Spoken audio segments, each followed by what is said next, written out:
அப்பா நான் மழை போல நம்பி இருக்கேன். கவலைப்படாது, நான் பேசுறேன். போ, வண்டி அடியா சீக்கிரம். மெதுவா. சரி, போயிட்டான். போங்க. வரமாம்மா.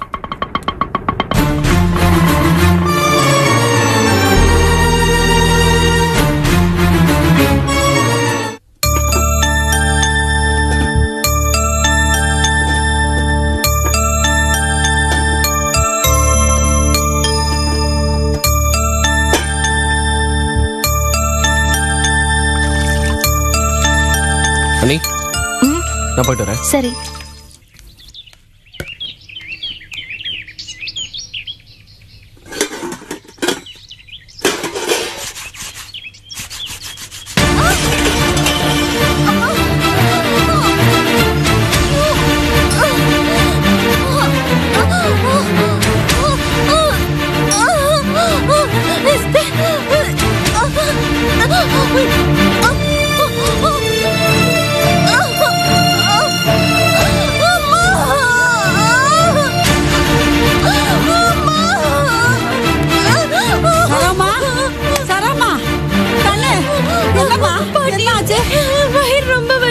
ஐயோ, ஆஸ்பத்திரி போலாம். என் அம்மா வாமா, மெதுவா எந்திரி, மகன் எந்திரி. அம்மா மெதுவாம்மா, வாமா.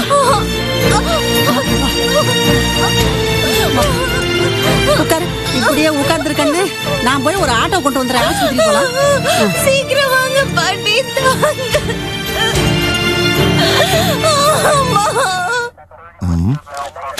ஏன் சார், உங்க பையன் தான் காணாம போன ரமேஷா? ஆமாங்க சார். ஏன் சார் காணாம போய் இவ்வளவு நாள் ஆயிடுச்சு, இப்ப திடுத்துப்புன்னு வந்து கம்ப்ளைண்ட் கொடுக்குறீங்க? என்ன சார் பேசாம இருக்கீங்க? என்ன சார் சொல்லுங்க. இல்ல சார், உடனடியா கம்ப்ளைண்ட் கொடுக்கறதுல கொஞ்சம் பிரச்சனை இருந்துச்சு, அதான். என்ன பிரச்சனை? இதெல்லாம் அவனுக்கு பிடிக்காதுங்க சார். போலீஸ் கம்ப்ளைண்ட் பண்ற அளவுக்கு நான் என்ன சின்ன குழந்தையான்னு சொல்லி பிரச்சனை பண்ணிடுவாங்க. அது மட்டும் இல்ல, கொஞ்ச நாளாவே மன வருத்தத்துல இருக்கான். நாம அவனுக்கு இன்னும் சங்கடத்தை கொடுக்க வேண்டாமேன்னு தான் கம்ப்ளைண்ட் பண்ணல. அப்புறம் ஏன் இப்ப வந்து கம்ப்ளைண்ட் கொடுக்குறீங்க?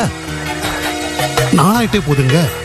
அவன் போன் பண்ணுவான், இல்ல லெட்டராவது போடுவான்னு எதிர்பார்த்துட்டு இருந்தோம். ஆனா எதுவுமே பண்ணல. அதான் லேட் ஆகுதுன்னு கம்ப்ளைண்ட் பண்ண வந்தோம். ஓஹோ, ஆமா. உங்க தொழில ஏதாவது பிரச்சனை, பகை, போட்டின்னு ஏதாவது பெரிய லெவல்ல இருக்கா? இல்ல, அப்படியெல்லாம் எதுவுமே இல்ல. வசதியானவங்களா இருக்கீங்க, பின்ன உங்க பையனுக்கு என்ன பிரச்சனை இருக்கும்? உங்ககிட்ட என்ன கோபம்?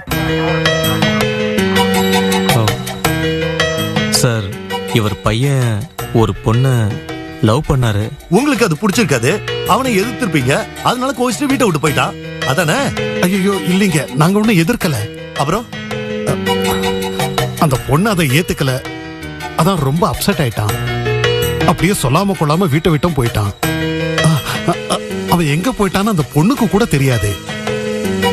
சொல்ல போனா ஃப்ரெண்ட்ஸ் கிட்ட கூட சொல்லாம கொள்ளாம கிளம்பி போயிட்டான். ஓஹோ, அந்த பொண்ணு யாரு? ஏன் சார், அந்த பொண்ணு யாரு? என்ன பேரு? என்ன பண்ணுது? அந்த பொண்ணு பேரு பவானி, காலேஜில் படிக்குதுங்க. அப்பா பேரு சிதம்பரம். ஆனா அவங்களுக்கு இத பத்தி எதுவுமே தெரியாது. நீங்களும் தயவு செஞ்சு அந்த பொண்ணு கிட்ட ஏதோ விசாரணை பண்ணாதீங்க. என்ன விசாரிக்க வேணாமா? ஆமாங்க, அந்த பொண்ணு கிட்ட தயவு செஞ்சு விசாரிக்காதீங்க. இத பாருங்க, கம்ப்ளைண்ட் கொடுக்கறது மட்டும்தான் உங்க வேலை. நாங்க யார விசாரிக்கணும், எப்படி விசாரிக்கணும், எங்க விசாரிக்கணுங்கிறதெல்லாம் எங்க வேலை. அதுல நீங்க தலையிட வேண்டாம். இல்லீங்க, அப்படி இல்லீங்க. அந்த ஃபேமிலி வந்து இத பாருங்க, போலீஸுக்கு அட்வைஸ் பண்ற வேலையை விடுங்க. விசாரணை எல்லா இடத்துலயும் தான் நடக்கும். உங்க கிட்ட, உங்க மனைவி கிட்ட, உங்க வீட்டு வேலைக்காரி கிட்ட, ஏன் அந்த பொண்ணு கிட்ட கூட தான் நடக்கும். நீங்க கிளம்புங்க. அவங்க ரிப்போர்ட்ஸ் எல்லாம் பார்த்துட்டேன். கொஞ்சம் ப்ராப்ளம் இருக்கு. என்ன ப்ராப்ளம் டாக்டர்? இது ஒரு காம்ப்ளிகேட்டட் கேஸ் தான் மிஸ்டர் செல்வம். இத எக்டோபிக் பிரெக்னன்சின்னு சொல்லுவாங்க. அதாவது குழந்தை கர்ப்பப்பையில ஃபார்ம் ஆகாம டியூப்ல ஃபார்ம் ஆயிருக்கும். அது மட்டும் இல்லாம அவங்க கர்ப்பப்பையும் ரொம்ப வீக்கா இருக்கு. ப்ளீடிங்கும் ஜாஸ்தியா இருந்திருக்கு.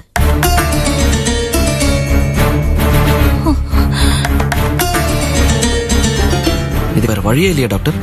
இதுக்கு ஒரே வழி, அவங்க கர்ப்பப்பைய ஆபரேஷன் பண்ணி எடுத்துடணும்.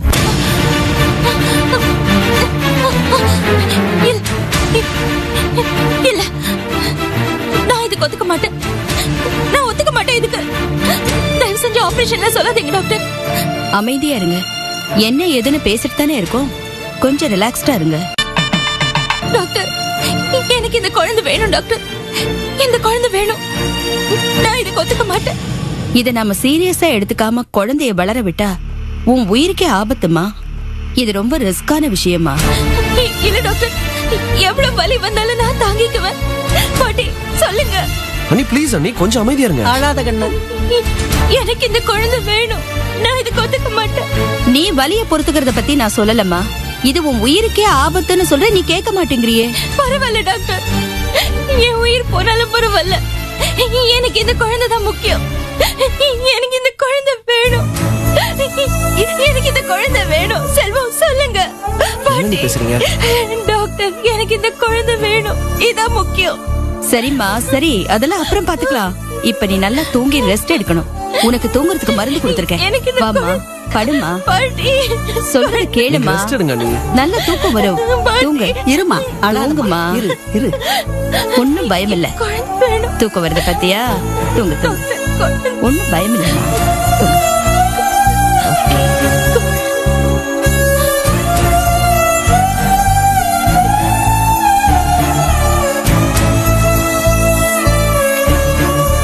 நீங்க ஒரு நிமிஷம் வெளியில வாங்க.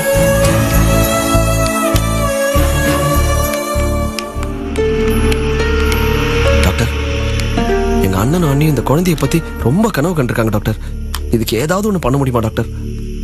சாரி மிஸ்டர் செல்வம், இதுக்கு வேற வழியே இல்ல. அவங்க கர்ப்பப்பையை ரிமூவ் பண்ணியே ஆகணும். கர்ப்பப்பையை எடுக்கலைன்னா அது அவங்க உயிருக்கே ஆபத்தா முடிஞ்சிடும். இன்னொரு விஷயம், இதை எவ்வளவு சீக்கிரம் எடுக்க முடியுமோ அவ்வளவு சீக்கிரம் எடுத்துட்டா நல்லது. சரி, இது எப்ப பண்ணும்? நீங்க ஓகேன்னு சொன்னா உடனே செஞ்சிடலாம். இல்ல, எங்க அண்ணன் கிட்ட பேசணும். பேசிட்டு உங்களுக்கு உடனே இன்ஃபார்ம் பண்றேன். சரிங்க, எவ்வளவு சீக்கிரம் முடியுமோ அவ்வளவு சீக்கிரம் முடிவு பண்ணுங்க. ஓகே?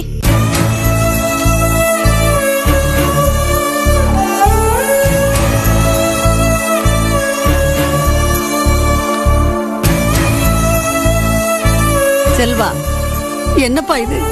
சரவுடைய நிலைமை இப்படி ஆயிடுச்சே. அந்த பொண்ணுடைய ஒரு நல்ல குணத்துக்கு இப்படி ஒரு நிலைமையா? இப்படி எல்லாம் நடக்கும் நினைச்சு கூட பார்க்கல பாட்டி. உங்களுக்கு தெரியும்ல பாட்டி, அண்ணனும் அண்ணியும் எவ்வளவு கனவு கண்டாங்க இந்த குழந்தைய பத்தி.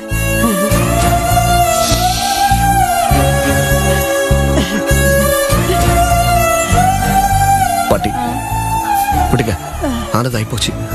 இனிமே காலம் கடத்தி பிரயோஜனம் இல்ல. லேட் ஆக ஆக பிரச்சனை ஜாஸ்தி தான் வேற சொல்லிட்டு போறாங்க டாக்டர். நான் உடனே ஆபரேஷன் ஏற்பாடு பண்ணிடுறேன். சரி கண்ணு. அண்ணனுக்கு போன் பண்ணி வர சொல்லிடுறேன். சரிப்பா.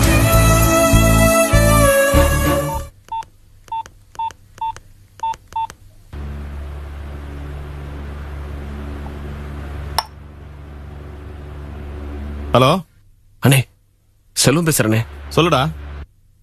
இல்ல, அன்னைக்கு கொஞ்சம் உடம்பு முடியாம ஹாஸ்பிட்டல்ல சேர்த்திருக்கோம். கொஞ்சம் உடனே புறப்பட்டு வாங்கண்ணே. என்னடா சொல்ற? என்னாச்சு? இல்லண்ணே, வலி எடுத்துச்சு திடீர்னு. அதான். ஹலோ, சரியா கேட்கல, சொல்றா.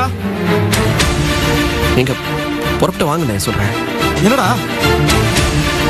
டேய், நீ ஏதோ சொல்ல தயங்குற மாதிரி இருக்கு. உண்மையை சொல்லு. டாக்டர் என்ன சொன்னாங்க?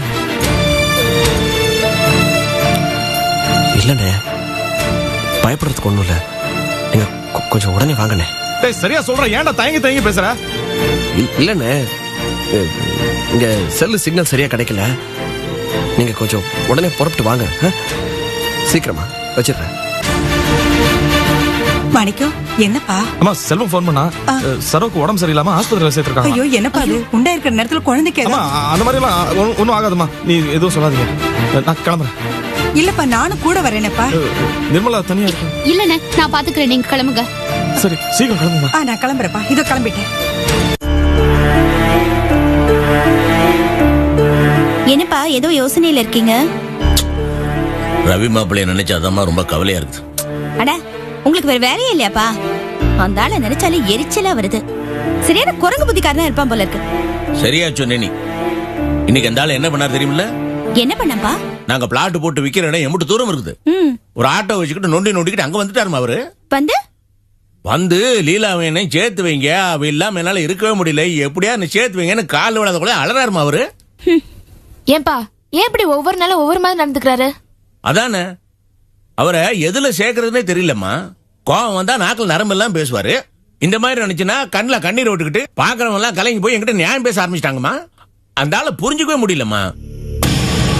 அட செல்வம் தம்பி வாங்க. வாங்க செல்வம், வாங்க உட்காருங்க. இல்ல இருக்கட்டும், அண்ணிய ஹாஸ்பிட்டல்ல சேர்த்திருக்கோம், கொஞ்சம் அர்ஜென்ட்டா எல்லாரும் கிளம்பணும். ஏன் என்னாச்சு? திடீர்னு வயித்துல வலி எடுத்து ஹாஸ்பிட்டல் அட்மிட் பண்ணோம். டாக்டர்ஸ் பார்த்துட்டு அன்னைக்கு கர்ப்பப்பை ரொம்ப வீக்கா இருக்குன்னு சொல்றாங்க. அது மட்டும் இல்ல, உடனடியா ஆபரேஷன் பண்ணி கர்ப்பப்பைய எடுத்துன்னு டாக்டர்ஸ் சொல்றாங்க. இல்லைன்னா உயிருக்கே பிரச்சனை ஆயிடுமா.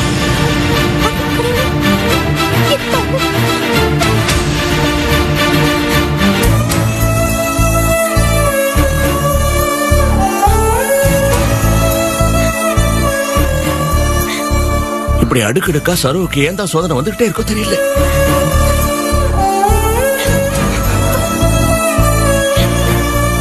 மாமா, இப்ப அழறதுனாலயோ டென்ஷன் ஆறதுனாலயோ எந்த பிரயோஜனம் இல்ல. நாமெல்லாம் தைரியமா இருந்தா தான் அன்னைக்கு ஆறுதல் சொல்ல முடியும். கொஞ்சம் எல்லாரும் ஹாஸ்பிட்டல் கிளம்புமே. இத வந்துட்டு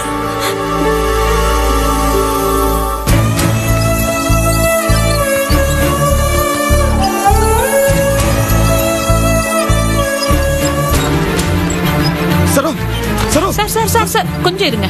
கொஞ்சம் இருங்க. பேஷண்ட் மயக்கமா இருக்காங்க. இப்பதான் சர்ஜரி முடிச்சு கூட்டிட்டு வரோம். நினைவு திரும்ப காலையில ஆகும். அது வரைக்கும் யாரும் அவங்களை டிஸ்டர்ப் பண்ணாதீங்க. தயவு செஞ்சு கொஞ்சம் வெளியில இருங்க. என்னாச்சு?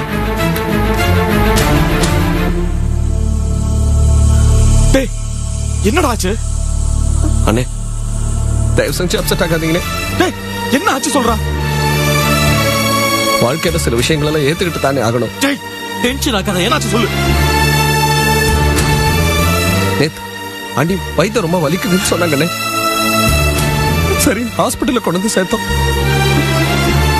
டாக்டர்ஸ்லாம் ஏதோ டெஸ்ட் எல்லாம் பண்ணி பார்த்தாங்கண்ணே. என்ன ஆச்சுன்னு சொல்லி தொலையண்டா. டெஸ்ட் எல்லாம் பண்ணி பார்த்துட்டு அன்னைக்கு ப்ளீடிங் ரொம்ப ஜாஸ்தியா இருக்கு, கர்ப்பப்பை ரொம்ப வீக்கா இருக்குன்னு சொன்னாங்கண்ணே. அண்ணி வயிற்றுல குழந்தைய வளர விட்டா அண்ணி உயிருக்கே ஆபத்தா முடியும்னு சொல்லிட்டாங்கண்ணே.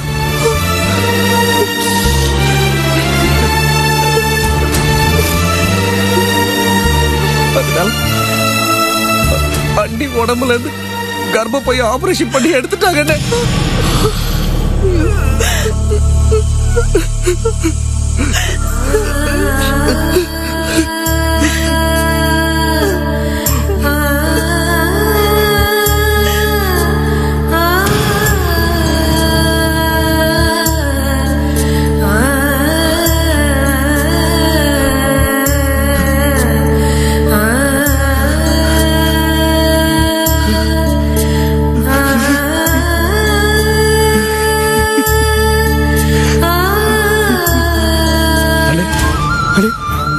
என்னடா இது? மாணிக்கம், நீயே இப்படி பச்சை பிள்ளை மாதிரி அழுதா எப்படி ராசா? சிறு பிள்ளையிலிருந்து உன்னை தூக்கி வளர்த்தவ நான்.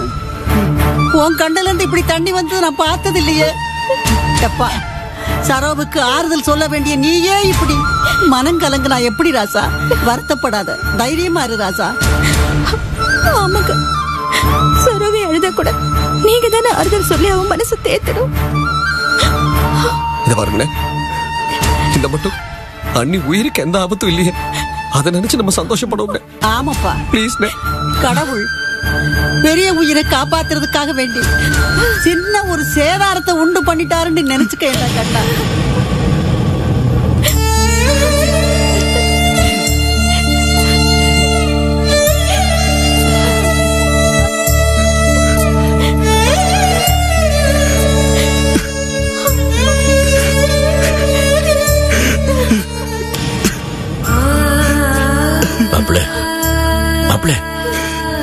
சுதாரிச்சுக்கணும் மாப்பிள்ள, மனசை தடப்படுத்திக்கீங்க. என்ன செய்யறது? நடக்க கூடாது, நடந்து போயிடுச்சு. பணம் காசு பணம் மாசுபட்டா திரும்பி வந்துடும்.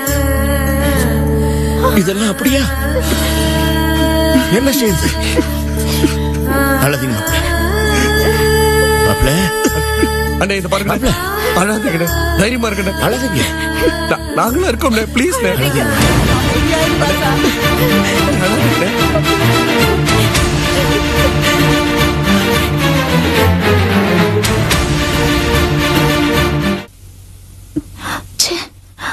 இப்படி ஆயிடுச்சு.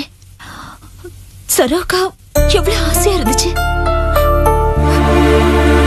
பாவண்டி சரோ, அவன் மனசு என்ன பாடுபடும். கேக்குற நமக்கு எவ்வளவு சங்கடமா இருக்கே, அனுபவிக்கிற அவங்களுக்கு எவ்வளவு சங்கடமா இருக்கும். சரோக்கா மனசுல பொம்பளை குழந்தை பிறக்கணும்னு ரொம்ப ஆசை. அக்கா இந்த வேதனைகள் எல்லாம் எப்படிதான் தாங்குச்சோ தெரியல.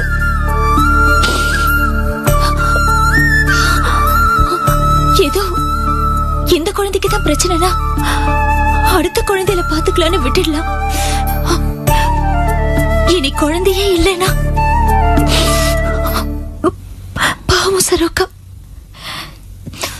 லீலா, நீ சரோவை நினைச்சு வருத்தப்படுற.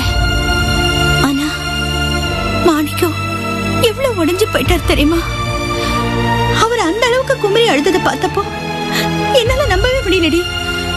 சரோ மேல அவர் எவ்வளவு பாசம் வச்சிருக்காரு. அது இத்தனை நாள சரியா வெளியில தெரியாம இருந்துச்சு. முதல்ல அவர் இப்படி அழறத பார்க்கும்போது ஒரு பக்கம் வேதனையாவும் இருந்துச்சு, இன்னொரு பக்கம் இப்படி ஒரு மனுஷன் இருப்பானான்னு ஆச்சரியமா இருக்கு தெரியுமா? ஆமாதனா, சகல முன்ன மாதிரி இல்ல. அவரும் கொஞ்சம் கொஞ்சமா மாறிக்கிட்டு தான் வராரு. மாமா, நம்ம உடனே போய் சரோக்கா பார்த்துட்டு வந்துடலாமா? கிளம்பு, போய் பார்த்து வந்துடலாம். மாமா இருங்க. அக்கா, எனக்கு உடனே சரோக்காவை பார்க்கணும் போல இருக்குக்கா. இல்ல லீலா, நான் அதுக்கு சொல்லல. மணி எவ்வளவு ஆச்சு? இந்நேரம் ஆஸ்பத்திரி கேட்ட கூட மூடி இருப்பாங்க. அது மட்டும் இல்லாம இப்ப சரோக்கு ஊசி போட்டு தூங்க வச்சிருப்பாங்க. நாம விடிய காலம் எந்திரிச்சு போய் பார்த்துட்டு வரலாம். லீலா, தானே சொல்லதான் சரி. காலை போய் பார்த்துக்கலாமா?